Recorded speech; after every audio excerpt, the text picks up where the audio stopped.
Welcome back, everybody, to the Peer-to-Peer Policy Pod. This is Brian Morgenstern here with Sam Lyman, exposing Operation Choke Point, parenthesis S, because there are multiple choke points. We'll talk about the Bitcoin Strategic Reserve, fact-checking the fact-checkers, and much more this week. Sam, where can we get started? Yeah, you hit the nail on the head there. New year, new abuses from the Biden White House. So, Brian, you and I, we've been beating the drum about Operation Choke Points, plural, for many months now. And it's recently been uncovered just the extent to which the Biden administration was pushing for Operation Choke Point 2.0, which, of course, is the debanking scandal. The word debanking has officially entered the mainstream of the American political lexicon, and recently Coinbase submitted FOIA requests to uncover the full extent of the debanking scandal. Let's pull up this first tweet here. So Nick Anthony over at Cato, he had a really good thread that really digs deeper into just how much the FDIC in particular was pushing for debanking. They were pushing for multiple banks across the country to pause cryptocurrency related activity. And in particular, they were targeting Bitcoin transactions and Bitcoin companies. As these FOIA requests revealed, this was a letter from FDIC. The proposed product is apparently an avenue for bank customers to engage in crypto asset activity, specifically Bitcoin transactions, through a third-party arrangement. As a result, we respectfully ask that you pause all crypto asset-related activity. So a lot of passive-aggressive language in there. We respectfully ask. I think respectfully, when people say respectfully and then they say something offensive, is the new no offense. With all due respect. Yeah, with all due, exactly. Respectfully, we ask that you pause all crypto activity. There's very little respect for the industry coming from the FDIC. So, Brian, this is something we've been talking about for a long time. In another tweet, Nick Carter, if you'd pull that one up, Dylan, lists 25 different letters from the FDIC and what they were targeting in particular. They were going after banking products like trading and custody, Bitcoin-backed loans, Bitcoin cashback rewards. So really anything Bitcoin related or crypto related in any way was a target of the FDIC. Right? What do you make of these recent revelations? And I think in many ways it validates what you've been saying for a long time.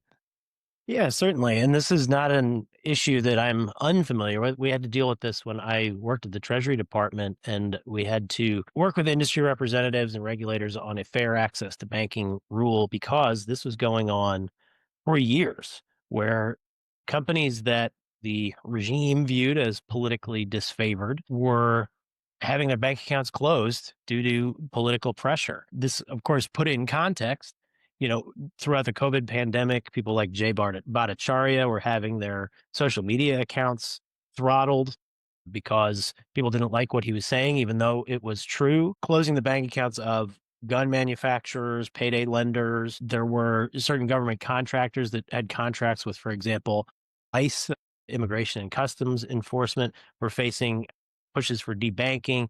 Throughout the SEC's crusade on emissions, second and third degree emissions, saying if you use too much electricity, you're bad for the environment, so you shouldn't have a bank account. I mean, it reached levels of absurdity that really do take some creativity to reach. This has been a huge scandal that the mainstream media largely was either ignoring or actively covering up. And now it's really hit the mainstream with the help of Mark Andreessen and Joe Rogan.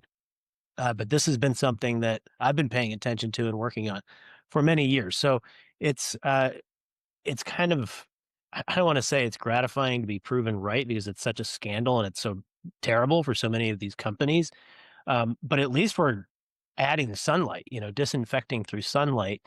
And of course, we wrote an op-ed about this, about the various choke points that certain actors in the government were using to try and handicap companies and actors that they didn't like. So, Dylan, there it is, for anybody who wants to read our article in The Hill, Debanking Nearly Killed Tech, but Congress and Trump Can Save It. In this, we go through the various choke points. So one I mentioned was deplatforming political opponents. One is putting pressure through bank regulators to have bank accounts closed. And then the third choke point that we point out related to energy and how the government tried to essentially cut off the ability of Bitcoin mining companies to have energy contracts. It is totally crazy. It is counterproductive in terms of the economic competitiveness and strength of the United States. But these are three really important issues: information, energy, and bank accounts and money, where the government was trying to go after its perceived political opponents. So these are issues that I think the incoming administration needs to focus on. Hopefully, with the appointment of David Sachs leading the crypto and AI advisory board, they can dig into some of these issues and make sure that these obstacles are never allowed to happen again. Because you cannot have political discrimination in business or against private actors. It is totally corrupt. It is downright Soviet. And hopefully the United States will figure this out with the incoming Trump administration. Amen to that. Brian, I'm curious what your thoughts are on this analogy. When we hear of debanking, it reminds me so much of rumors of shadow banning back in the old days of Twitter before Elon took over. There was this consensus and this sort of open secret that different actors on Twitter were being shadow banned, or the algorithm was actively suppressing their content. It seemed very obvious to people in conservative circles, and liberals constantly denied it. There's a lot of parallel there between shadow banning and debanking. It's something we've been talking about for years, as you mentioned. And only now is it coming to light that this was a very much coordinated effort from the federal government to remove banking services from crypto companies and other disfavored businesses.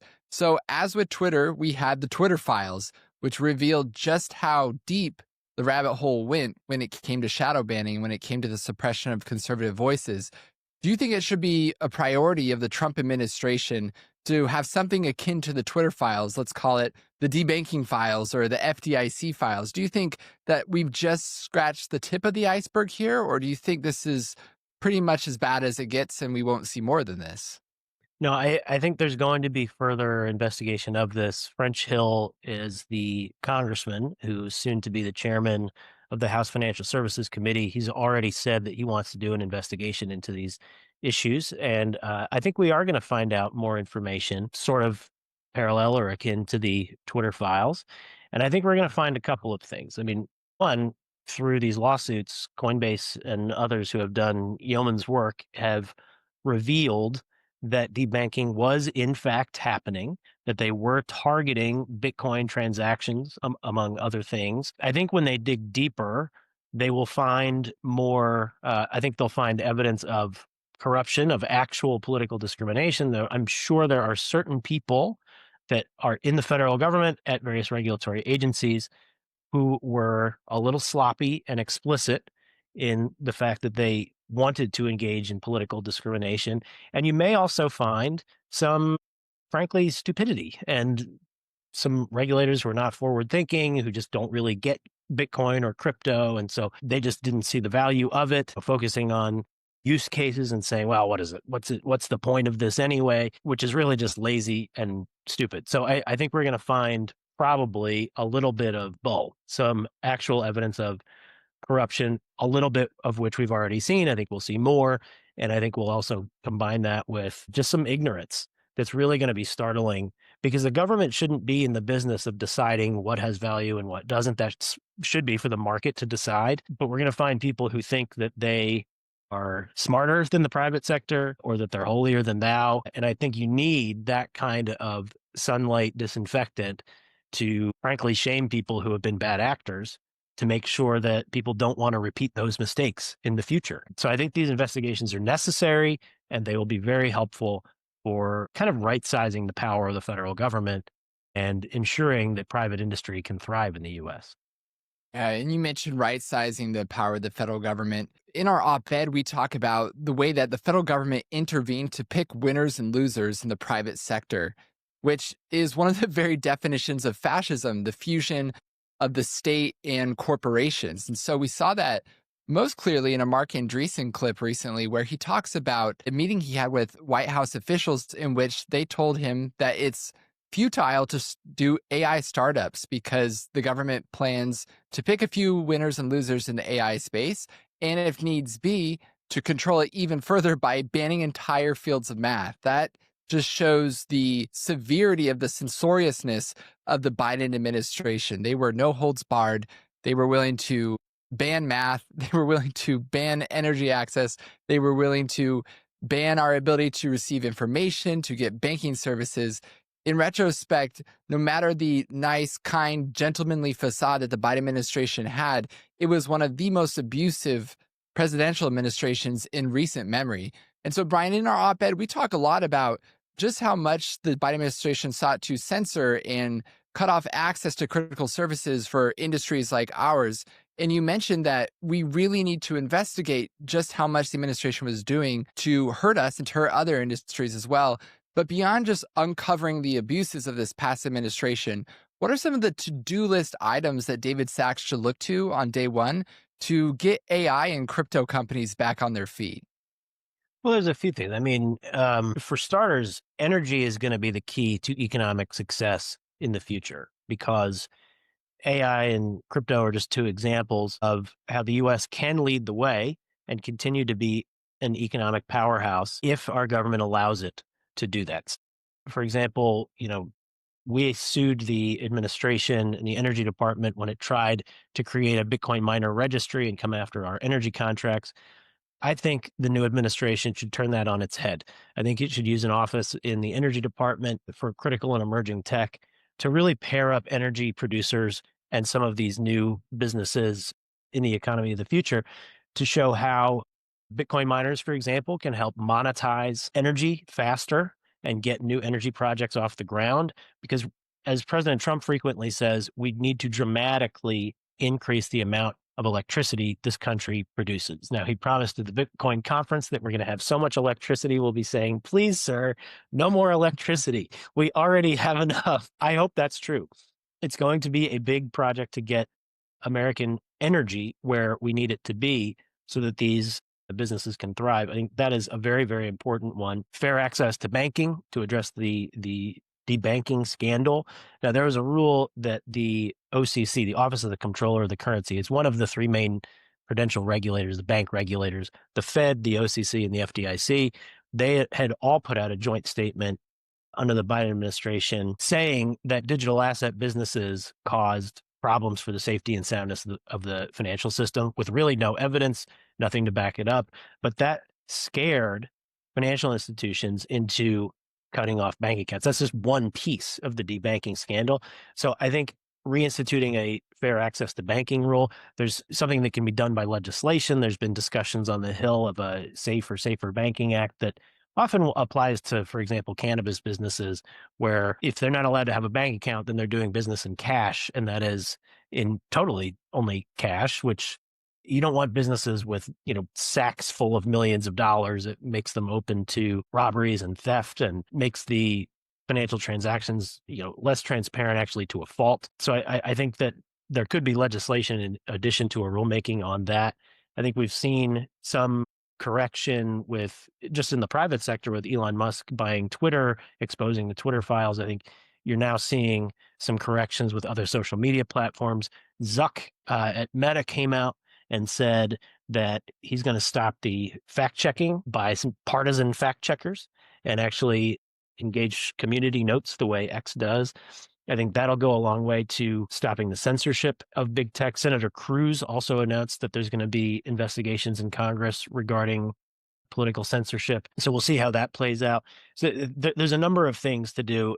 It's a bit of a convoluted, complicated to-do list, but it's really, really necessary to keep the U.S. at the forefront of competitiveness for this economy of the future.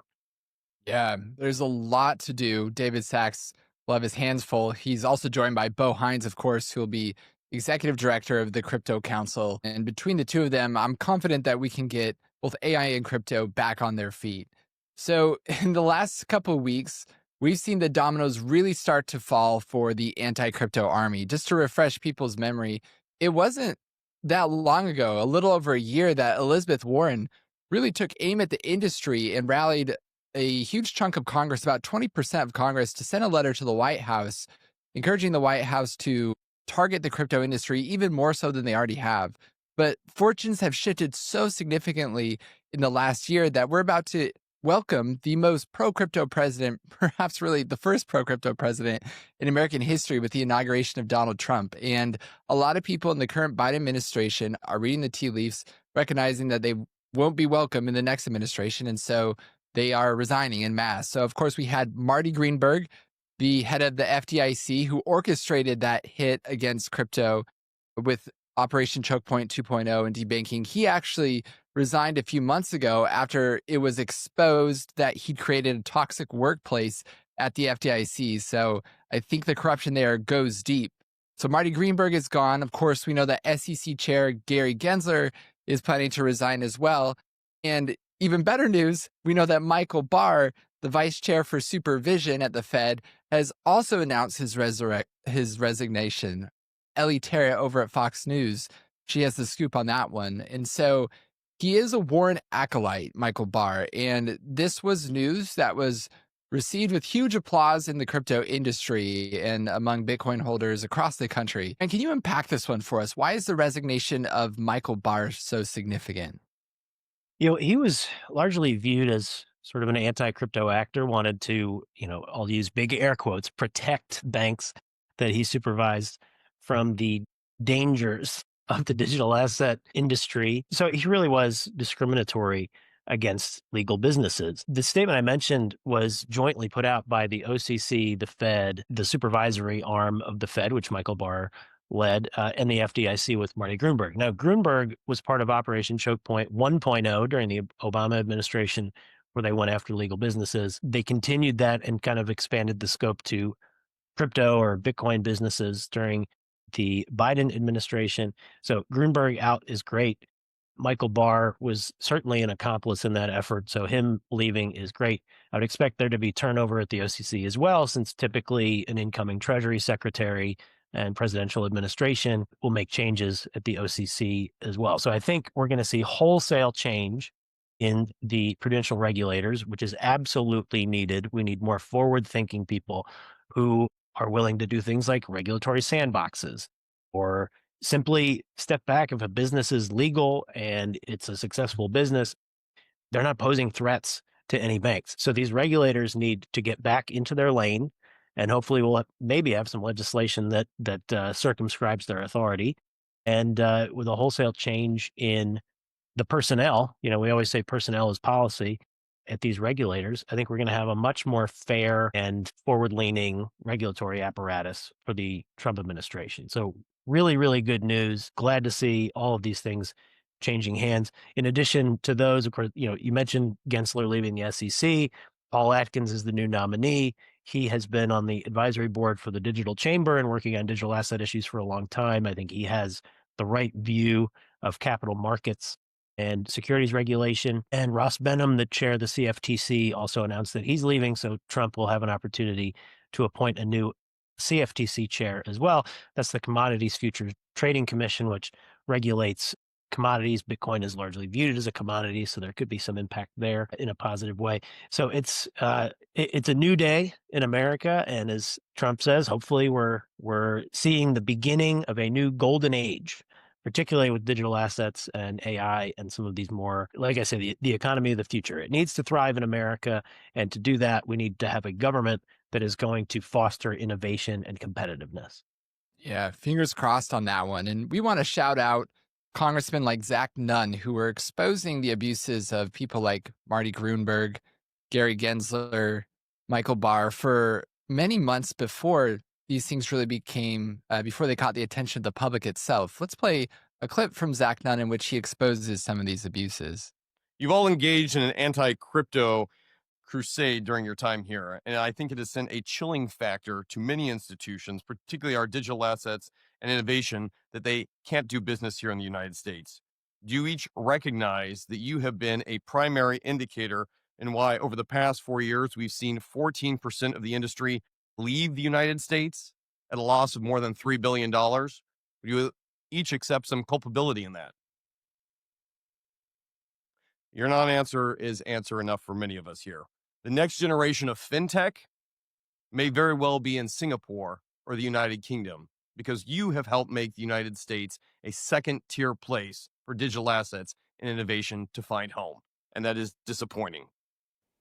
It's good stuff. Congressman Nunn, not mincing words there, holding all those regulators to account. And Brian, as you mentioned, all those regulators are gone. They're out, which is great news.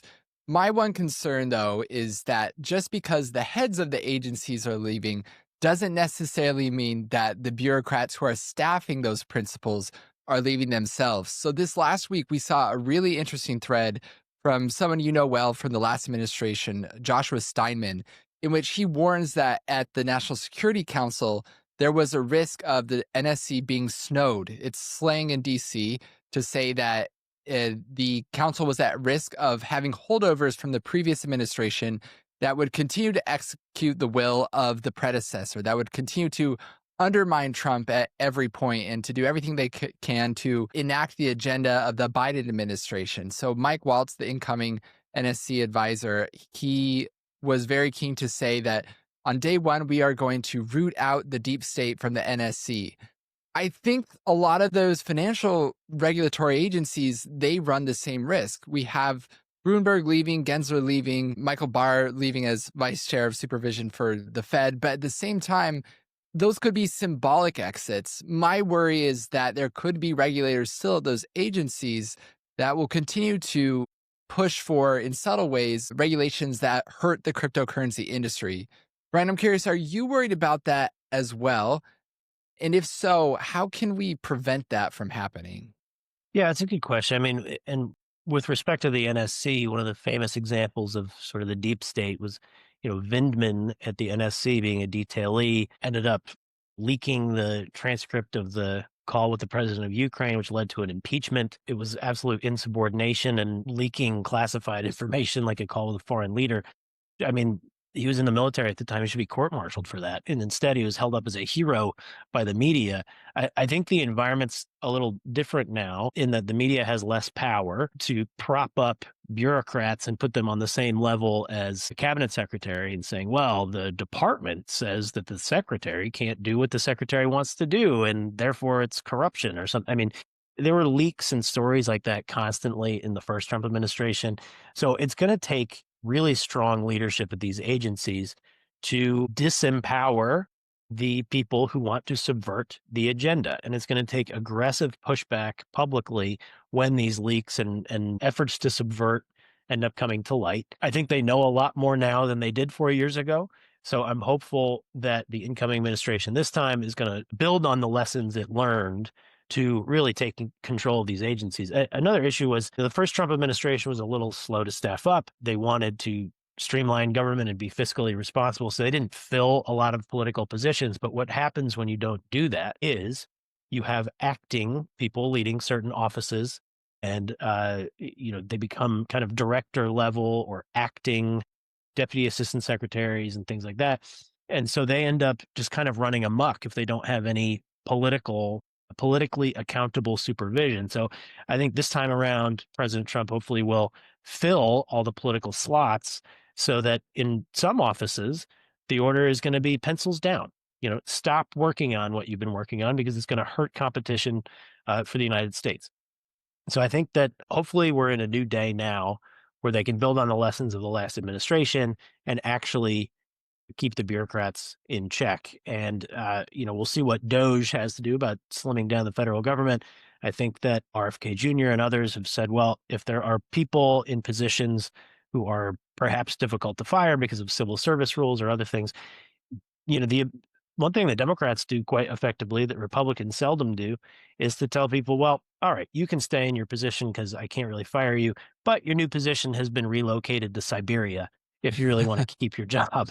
So, making life difficult for some of these holdovers is going to be a necessity.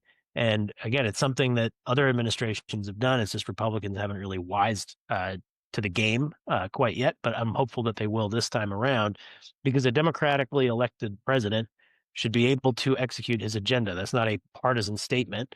That is really just a democratic, philosophical, policy-oriented statement. If you won the election, you should be able to have your appointees. You should be able to implement your agenda.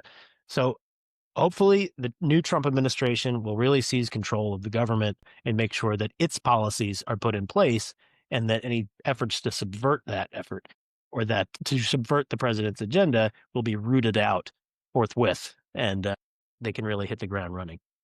Yeah, you mentioned making life difficult for some of these employees, metaphorically sending them to Siberia, to the gulag, right?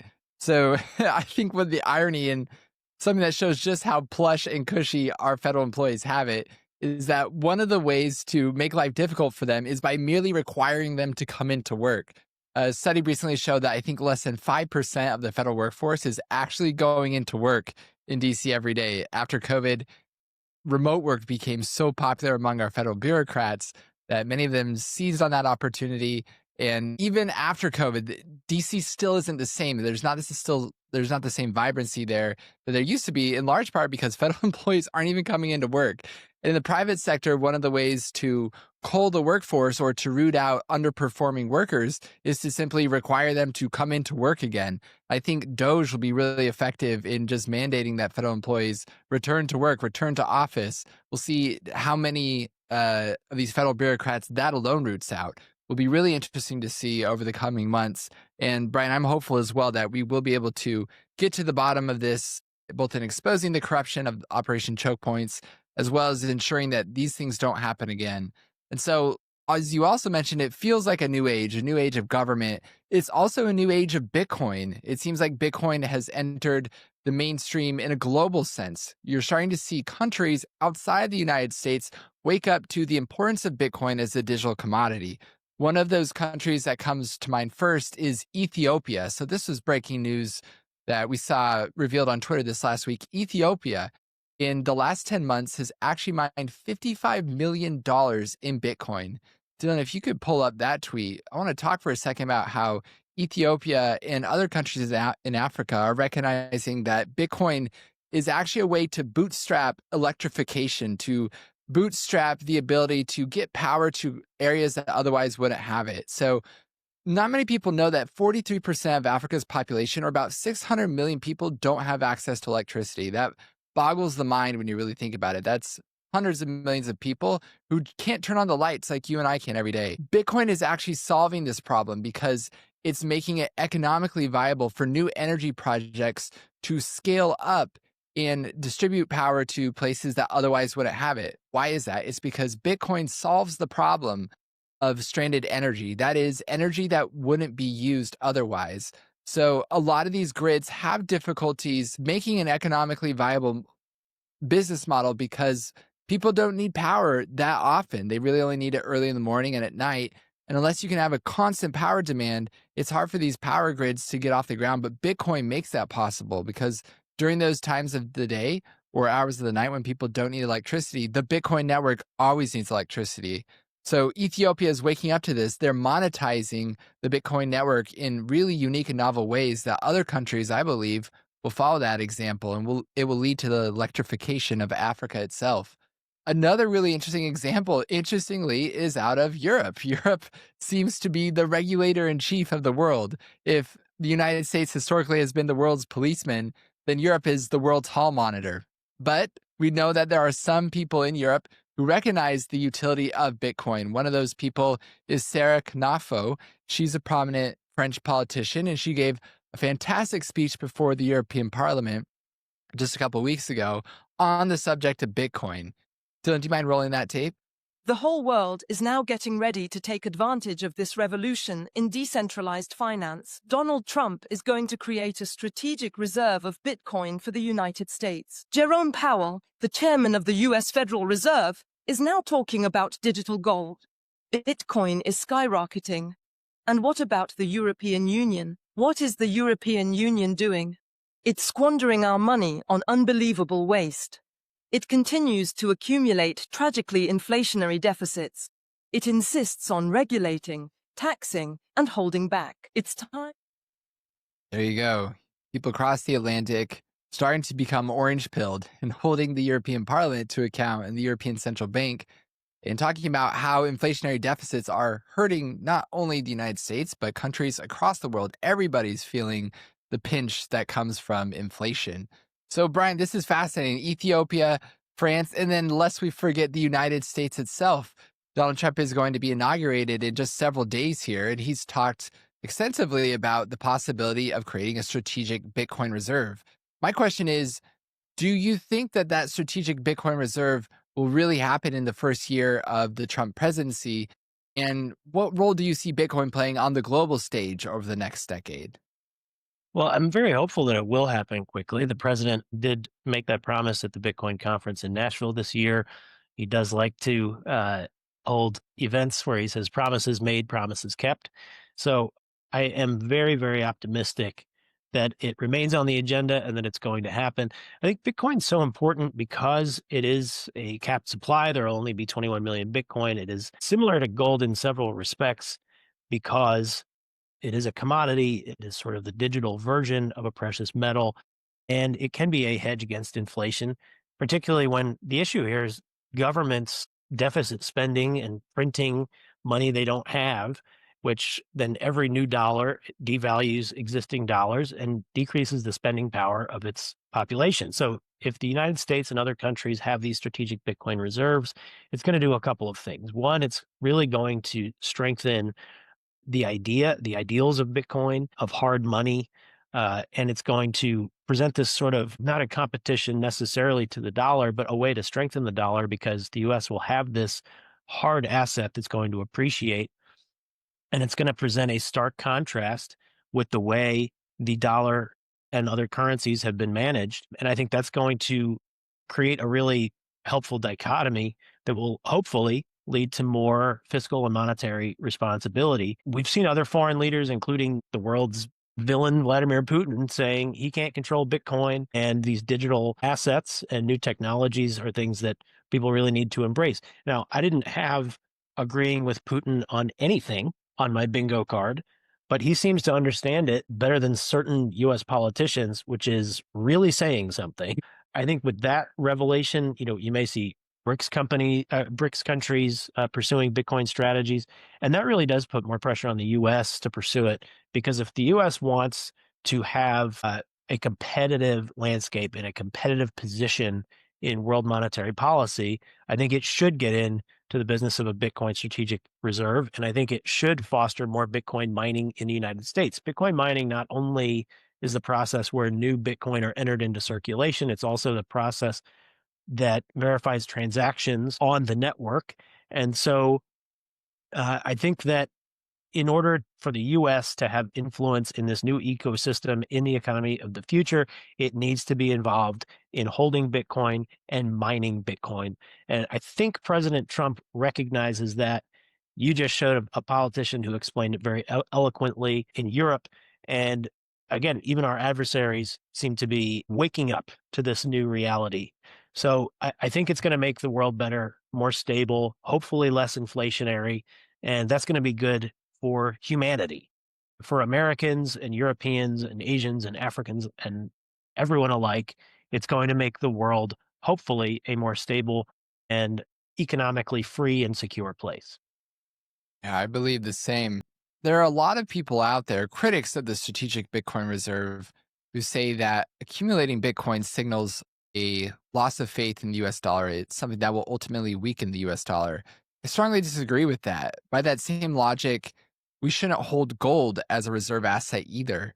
But everyone knows that gold ultimately strengthens people's confidence in the US economy and by extension in the US dollar. And so I see Bitcoin as being digital gold, the next evolution of a store of value. And so there's a lot of critics out there, especially recently, who have levied that critique of the Bitcoin reserve. My response is that if gold is beneficial for the United States to hold, then Bitcoin is as well. So let's hope that that goes forward. There's been fears this last week that the Biden administration will sell all of the remaining Bitcoin that the US government holds before Trump can even take office. If they've shown anything, it's that they're willing to undermine him at every turn. Let's hope that that doesn't go forward, though. And if it does happen, that the Biden administration does sell all the Bitcoin, well, maybe that just provides Donald Trump with greater incentive to start buying Bitcoin to put on the country's balance sheet. I think he is serious about this. And let's hope that within the first year of his presidency, we see some real action along the lines of a strategic Bitcoin reserve. Well, I think So, we will. And states are getting into it as well. Of course, we spoke on this very podcast with Giovanni Capriglione, a representative in Texas, who has filed a bill for this next session to create a state strategic Bitcoin reserve. It seems to be gaining some bipartisan traction. We hope and believe the statewide elected officials, the governor included, are enthusiastic about that. We'll see how the session shakes out. It's just getting started, I think, next week. But that's, if other countries and states in America are starting to go down this path, I think it creates even more momentum for President Trump to do that as well. And if the United States does it as a country, I think you're going to see every major economy having to follow suit because they don't want to be left behind, which harkens back, of course, to Satoshi's famous quote in the early days of Bitcoin that you might want to acquire some just in case it catches on. Well, it seems to be catching on, and that's a great thing. Yeah. And states like Texas, or should we say the Republic of Texas, are no small potatoes. Texas has the 7th largest GDP in the world. So them stacking Bitcoin is just as consequential as any nation state stacking Bitcoin itself. Let's hope that goes forward. I'm optimistic on that front as well. So Brian, just to close us out today with our classic grab bag section, I want to talk for a moment about our national media and the state they're in. And I think there's no better illustration of this than CNN. CNN recently has had a coming to Jesus moment of sorts where they recognize that maybe it behooves them to have the occasional pro-Trump or pro-conservative voice on their show. And just recently, we saw none other than you yourself appear on CNN to give the conservative side of different issues of the day. Let's play that clip. Well, my reaction is that we have seen some disruption. I mean, it wasn't just the oil drilling. It was trying to sell off pieces of the border wall for scraps. So there have been some things behind the scenes where they're trying to cement policies and make it more difficult for President Trump. That's very frustrating for him. So I certainly understand where he's coming from. Is a nice segue from the Biden administration trying to undermine Bitcoin strategic reserve by selling Bitcoin. And you talked about it on the Situation Room with Wolf Blitzer this last week. What was interesting was you were so outnumbered on the program. You seemed kind of like the token conservative. Tell us more about your experience going on Wolf Blitzer. I'm sure it was a great experience, and Wolf Blitzer seems like a good guy, but I'm curious to know what you think, what your take is on the state of our media today. Do you think it's too late for them to correct course? Do you think they'll succeed in bringing actual balance to national news coverage? Curious your take on all of the above. Sure. So it is a positive step. I want to give credit where it's due that they're highlighting people like Scott Jennings, who frequently gives a conservative perspective and gets a lot of traction on social media.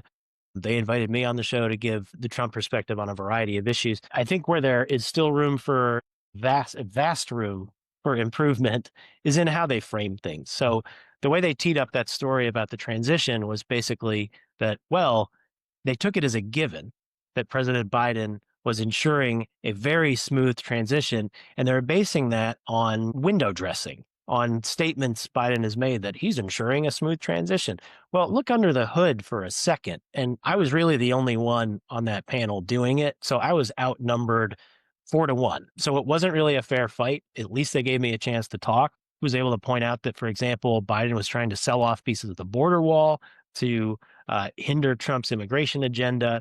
Of course, some other efforts that there wasn't really time to get into would be they tried to reappoint and confirm an anti-crypto SEC commissioner, which of course would go against Trump's agenda. They have tried to implement parts of their energy agenda, like stopping oil drilling in certain parts where they know Trump wants to open up more oil drilling for energy generation in the United States. There are numerous points here where the Biden administration has been trying to cement their policies and making it hard for Trump to change course when he takes office. So it really hasn't been ensuring a smooth transition at all. It has been the opposite of it, but for the window dressing that I referenced. Further in that panel, they really were just obsessed with January 6th because that was the day that I was on, and Congress had confirmed Trump's electoral victory, and all they wanted to talk about was January 6th 4 years ago. And when I tried to point out the fact that, political violence is bad. Not everybody at the Capitol on J6 was violent or a bad actor. Some people were invited in. Some people were just confused. And yet the Justice Department did the most resource-intensive investigative process in the agency's history arguably, to go after people who were at the Capitol peacefully protesting on January 6th. I pointed out, if there are some people there who assaulted police officers, there should be consequences for that. But not everybody there was. And yet thousands of people had their lives ruined with subpoenas, with indictments, with prosecutions. And so they were expressing horror at the idea that Trump would use his pardon power or his commutation power to look at those cases and figure out who was treated unfairly. And I pointed out the contrast of when I was in the White House and there were BLM and Antifa protests all over the country for months, people burning down courthouses, burning down federal buildings, assaulting and even murdering police officers. Those people, it seems like they were treated less harshly than some trespassers on January 6th. So if we're going to have a system of justice that works, that has trust from everyone, you have to have fairness and you can't have political persecutions. And so I was saying that, if Trump does decide to commute or pardon some people involved with J6, that is an appropriate use of his power to make sure that people are being treated fairly and on par with other similarly situated defendants. And that was met with people interrupting me, shouting over me, going berserk. So, like I said, it wasn't a fair fight. It's a good step that they are inviting some voices on there that will contradict their narratives. But the way they frame stories is still incredibly biased and they stack the deck still to this day, which of course explains why ratings are an issue. And the network has been doing some layoffs and looking at sort of retargeting the way they cover politics. So, good step. There's still room for improvement. It was quite an experience. But related to that, Dylan, I wanted to, for the grab bag, I wanted to bring up a tweet that I was dying laughing. This is the New York Times. It is a real headline saying Meta says fact checkers were the problem. Fact checkers ruled that false.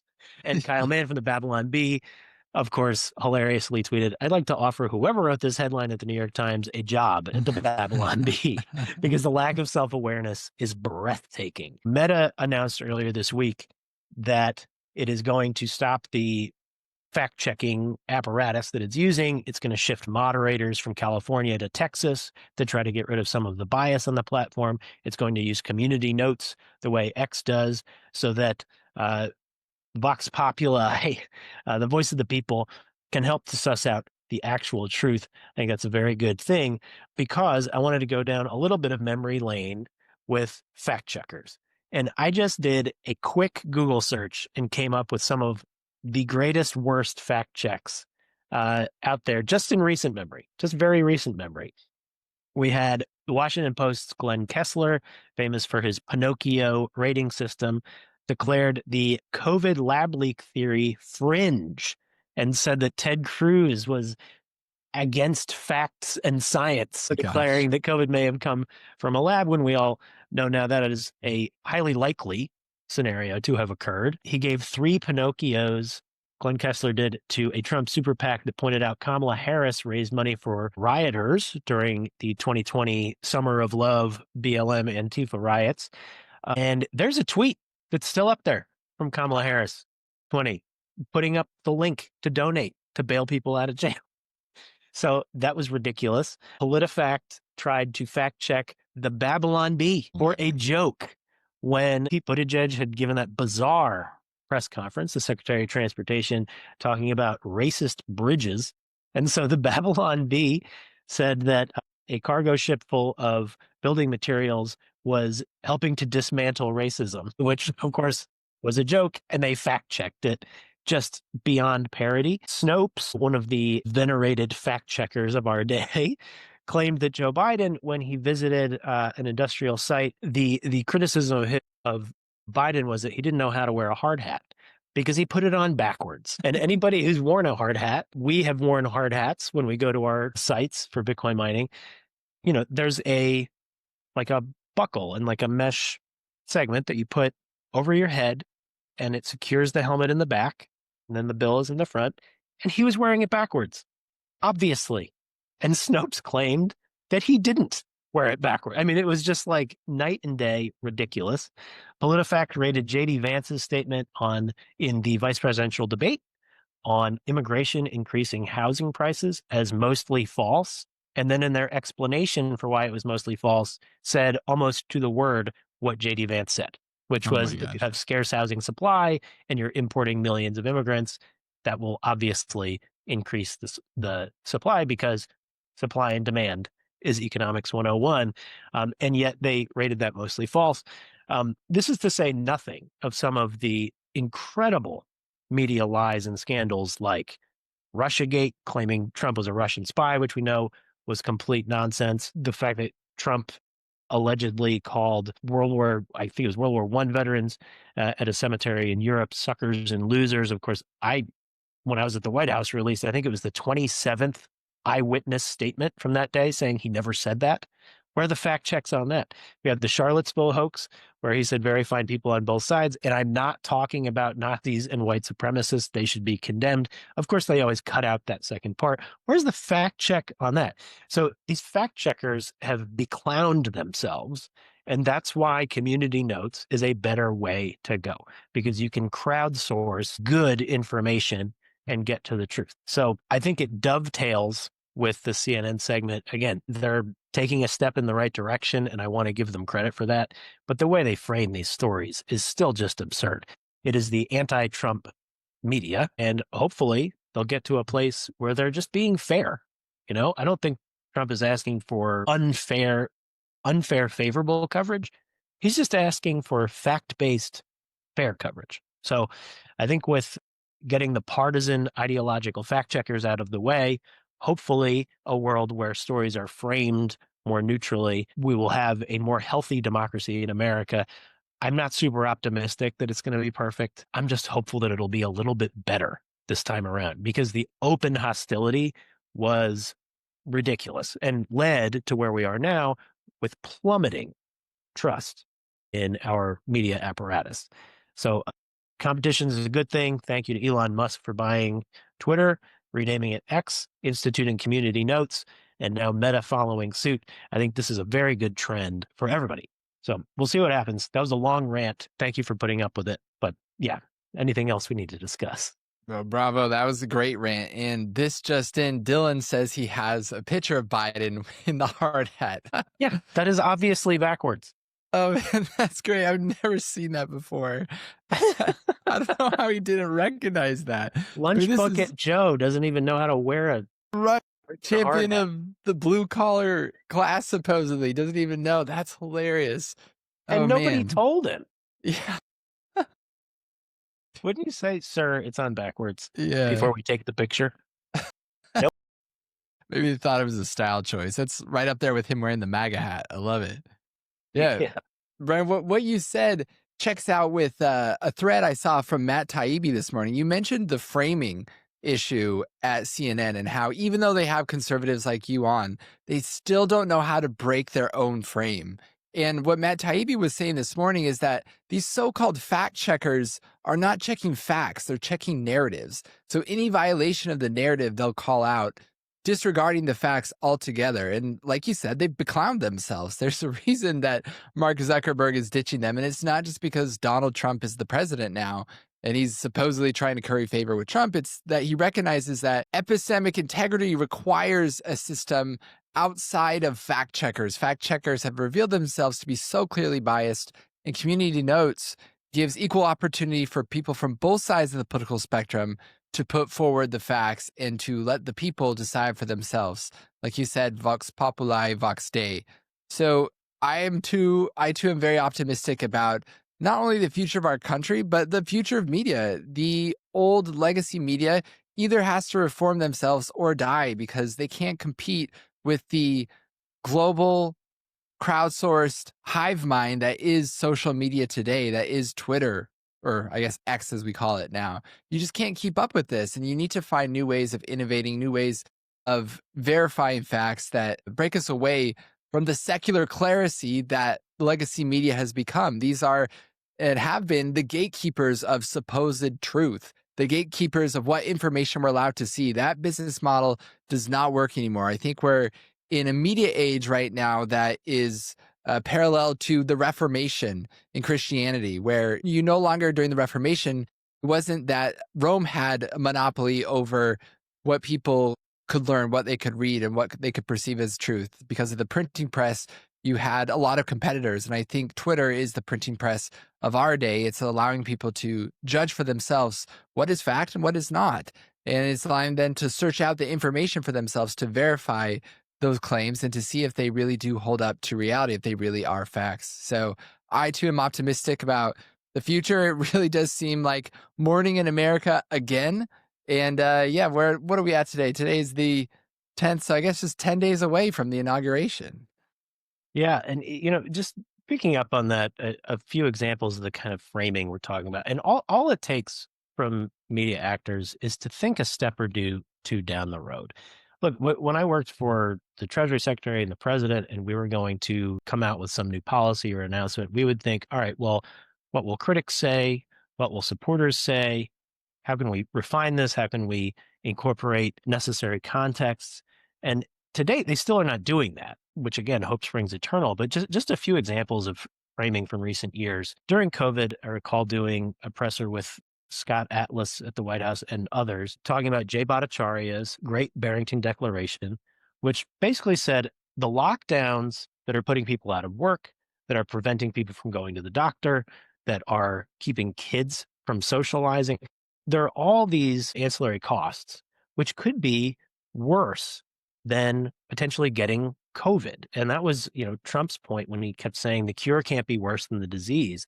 And when we did this presser, I had told the doctors, I said, I'm not sure if you want to do this. Like, I'm not disagreeing with what you're saying, but I'm saying here's how it's going to be portrayed as you're in favor of herd immunity and killing people in service of the almighty dollar and the economy. That's how they're going to portray it. Of course, now with hindsight, they did portray it that way.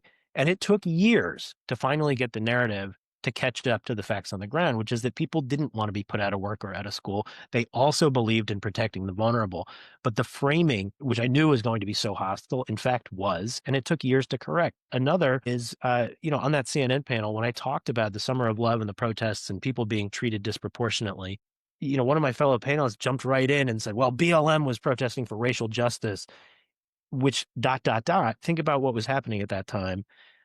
We had the medical establishment saying that BLM protests were okay because why? Because coronavirus knows why you're outside. They know why you're protesting, and therefore the virus won't attack you. I mean, it was just, if we think it's good, then the ends justify the means. So like that kind of framing is insane and toxic, and we need to get away from it. A third was very recent. They tried to play a similar game with Trump during his news conference when he was talking about Greenland's strategic importance, the Panama Canal's strategic importance.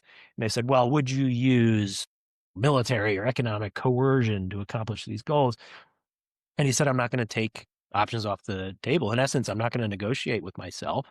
I don't think anyone actually expects Trump to invade Greenland or invade Panama, but he has negotiating tools at his disposal. But we know why they wanted to do that, because they wanted to frame it as Trump is unhinged and he's the bad guy and, he's attacking our allies. It really, when he's advancing the interests of the United States. And good for him. He didn't take the bait. He knew what was going to come next, and he did it anyway, because I think he knows now that people have had their eyes opened to these games, these framing games that the media plays.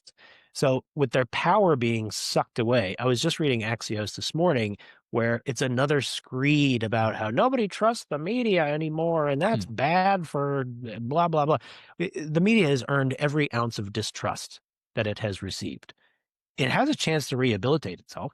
There are hopefully more and more journalists who will see a path to a viable career by being more honest. But this just lamenting what has happened and refusing to take any accountability is completely unsustainable. And so I think the people who actually do see the light and opt for a more fair way of doing their job are going to get success in the marketplace. And the people who don't are going to continue to lose credibility, and they're going to be out of a job. And I think that's hopefully one of the ways the economy of the United States and our free society can sort of self-correct. We're seeing it happen a little bit. It needs to happen a lot more, but hopefully we'll get there in the coming years during Trump 2.0, starting in 10 days. Very exciting. Yeah, let the countdown begin. Well, Brian, we covered a lot of territory today, and a reminder to everybody to like and subscribe if you like what you heard here today. Is there anything else we need to touch on before we call it a good? I think we covered a lot of ground. This was a good one. Thanks everybody for joining us.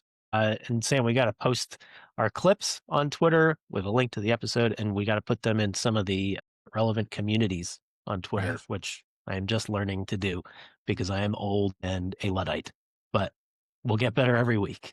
So thanks for joining us, everybody. For this episode of the Peer to Peer Policy Pod, we will see you next time.